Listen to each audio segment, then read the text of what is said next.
Hi guys, with the part 2 of the Bone Collector, this is Amateur Air Gunner. If you haven't seen the first part of this review, click on the bullseye to go to the first video. After shooting about 500 pellets, this is how it goes. The only part that takes most of the heat is the back part, which holds the cone shape in place. And rest of the damage depend on where you shot your pellets. In my case, most of them were shooting in the upper part of the bullseye, so it dented only the upper part.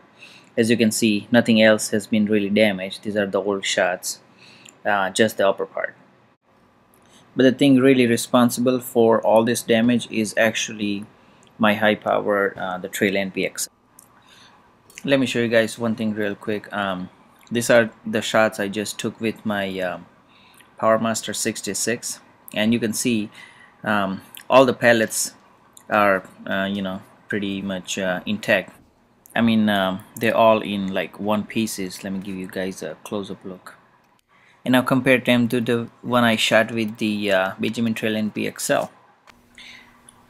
As you can see, you can clearly see the difference. These pellets are into pieces, hundreds of pieces.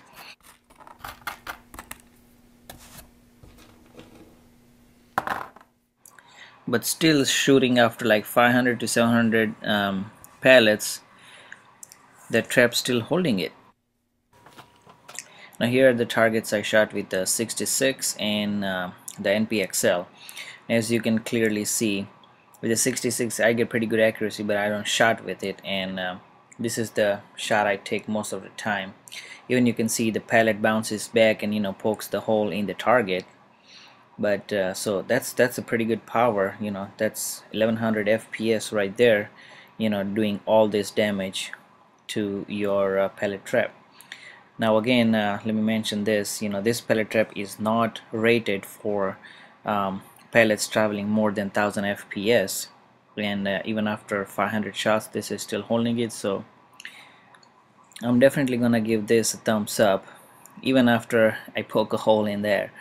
But what I do now is I put a piece of metal behind it so it doesn't go through the back, and it does what it's supposed to. It traps the pellets. And this is where I put some metal part behind the trap. And also I had to use time to time this flat head to make sure that part stays in, because every time you shoot pellet, it sometimes it jumps up from the top and doesn't really do it what it's supposed to.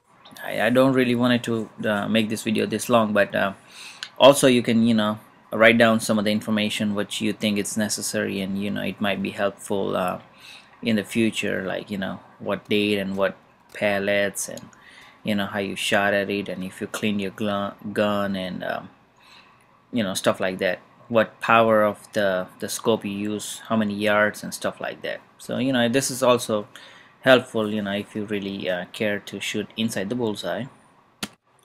So that's it for this video, guys. This was the Bone Collector Pellet Trap. You can buy it between 15 to 20 bucks, and it's totally worth it.